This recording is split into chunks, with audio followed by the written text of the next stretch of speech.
Bab kedua. Sekolah telah usai, siswa dan siswi berhamburan untuk pulang ke rumah masing-masing. Begitupun dengan Galena dan juga Clara. Namun, Galena merasakan ketidaknyamanan karena payu arahnya terasa penuh dan kencang, tanda bahwa ASI-nya sudah penuh. Ia khawatir ASI akan merembes jika tidak segera dipompa.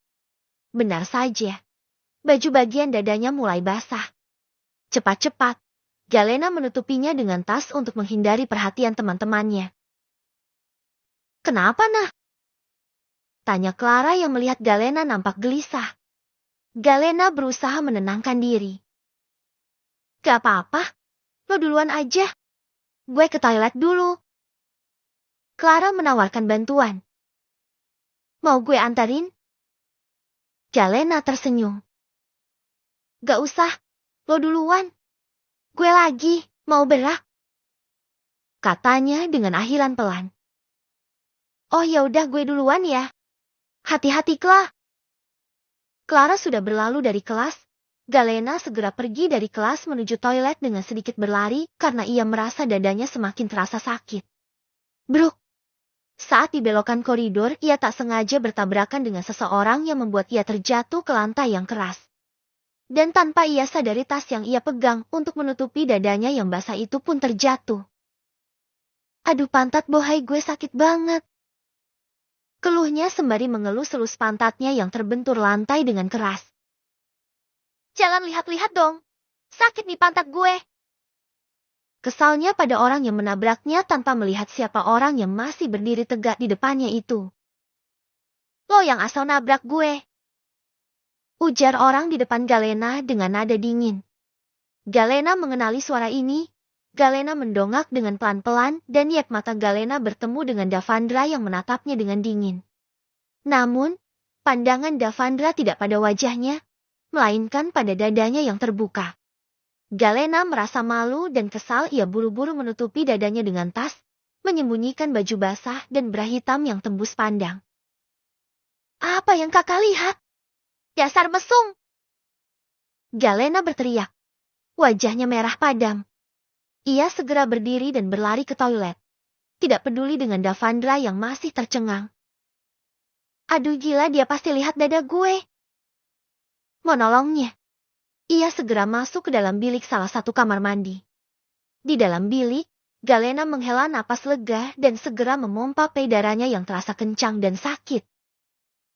"Udahlah, yang penting pompa dulu. Payudara gue udah sakit banget. Gila, sakit banget." Desisnya dengan pelan karena ia belum terbiasa dengan kondisi tubuhnya baru-baru ini. Ia Galena membawa pompa ASI ke sekolah setiap hari. Tapi, dia khawatir kalau ada razia dan ia ketahuan membawa barang yang tidak seharusnya seorang pelajar bawa, ia harus menjelaskan apa pada OSIS. Setelah selesai memompa ASI, Galena mengemas barang-barangnya, termasuk 4 kantong ASI yang telah dihasilkan, ke dalam tasnya. Biasanya, Galena menyimpan ASI di dalam kulkas pendingin khusus buat menyimpan ASI-nya itu. Namun, ia belum menentukan tujuan penyimpanan tersebut.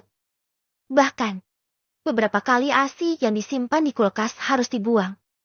Ia belum berencana menyumbangkan ASI ke bank ASI. Salah satu alasannya mungkin karena ia malu harus terus terang kepada orang lain di umurnya yang masih remaja ia sudah mengeluarkan ASI. "Aduh sial, jaketnya tadi gue tinggal di mobil.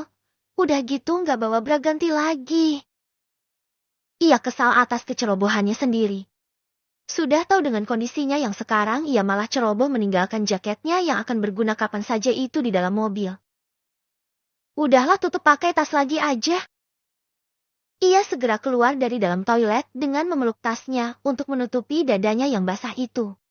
Alangkah terkejutnya Galena saat keluar dari toilet. Ia melihat Dava berdiri dengan bersandar di tembok dekat pintu toilet itu. "Kakak!" Dava menoleh ke Galena. Tatapan mereka bertemu namun Dava melirik ke arah tangan Galena yang memeluk tasnya itu. "Mobil lo di mana?" tanya Dava tiba-tiba yang membuat Galena bingung. "Di minimarket depan sekolah," jawab Galena dengan wajah bingungnya itu. "Pakai ini? Gak mungkin lo terus meluk tas sampai depan." Ujarnya dengan dingin sembari menyerahkan hoodie hitam pemuda itu, dan ia langsung pergi dari hadapan Galena. Entahlah Dava tidak pernah peduli dengan orang lain, apalagi itu perempuan. Tapi lihatlah ia mendapat dorongan dari mana hingga ia mau menolong Galena dengan meminjamkan hoodie kesayangannya itu yang tidak pernah ia pinjamkan ke siapapun, termasuk temannya sendiri.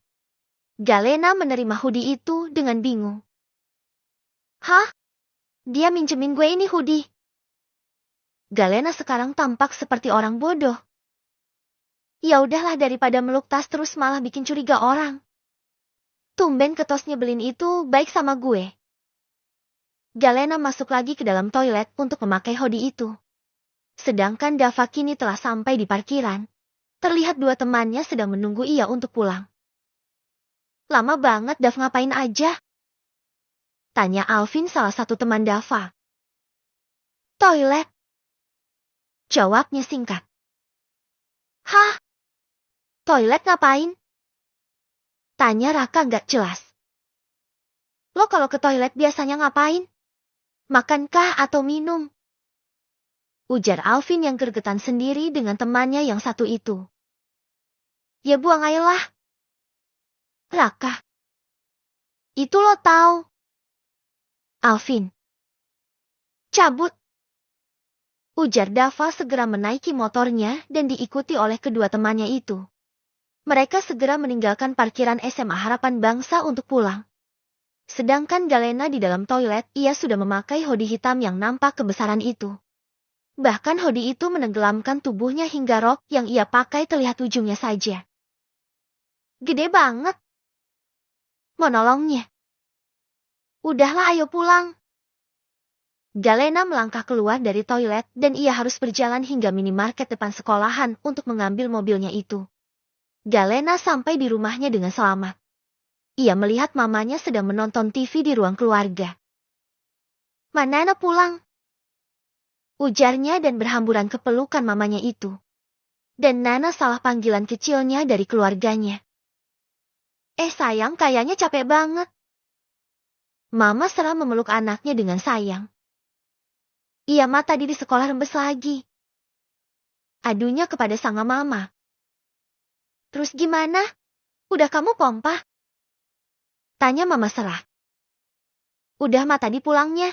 Dan untungnya rembes pas udah waktu pulang. Ya udah sana kamu bersih-bersih dan istirahat. Nanti mama panggil saat makan malam. Ujar mama serah.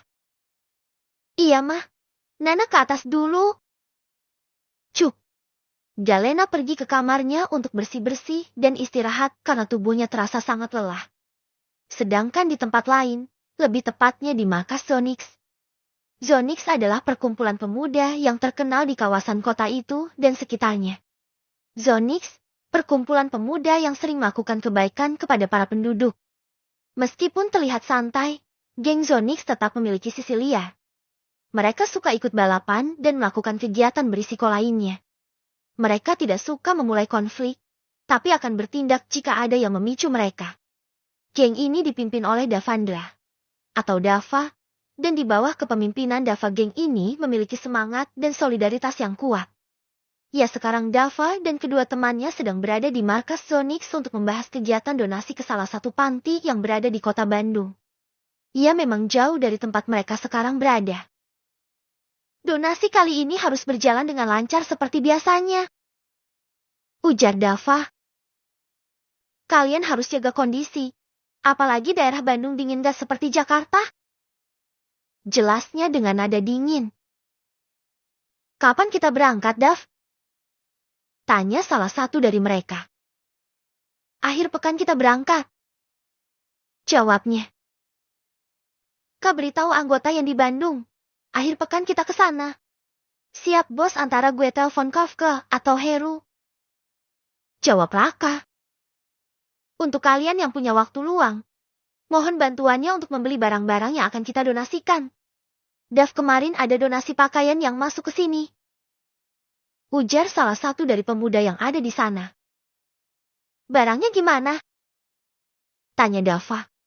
Dia tahu pakaian yang didonasikan tidak semuanya masih baru, walaupun sudah pernah dipakai dalam artian bekas mereka tetap harus mengecek kembali sebelum didonasikan ke panti-panti. Geng Zonix mengadakan kegiatan donasi terbuka. Mereka menerima sumbangan berupa barang dan uang dari siapa saja yang ingin berkontribusi, termasuk anggota mereka sendiri. Zonix bertindak sebagai penyalur donasi kepada panti-panti dan tempat-tempat yang membutuhkan. Bagus semua. Masih layak pakai, Dav. Jawab pemuda tadi. Oke, kita bawa untuk ke panti yang akan kita tuju ini. Ujarnya. Rapat kali ini selesai. Kalian boleh bubar. Ujarnya dan semua orang bubar, tinggal mereka bertiga di dalam ruangan itu. Karena yang lain ada yang pergi membeli barang-barang.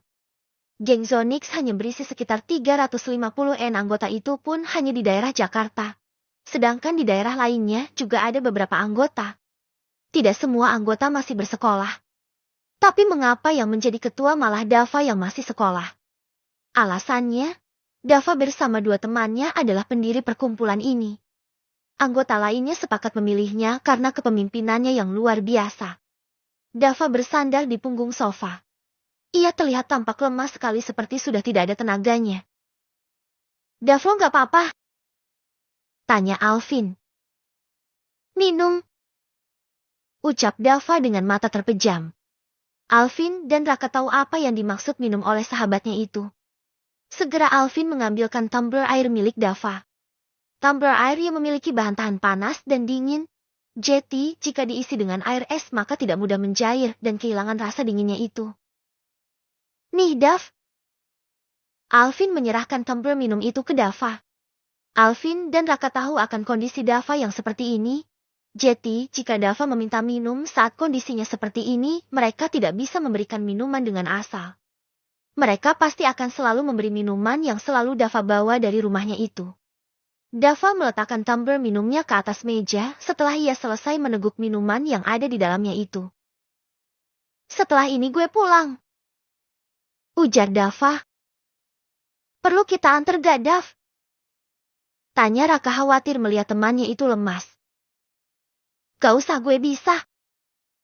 Ucapnya membuka mata dan berdiri mengambil tumbler tadi, lalu memasukkan ke dalam tas dan bersiap pulang. Gue duluan. Ucapnya meninggalkan kedua sahabatnya.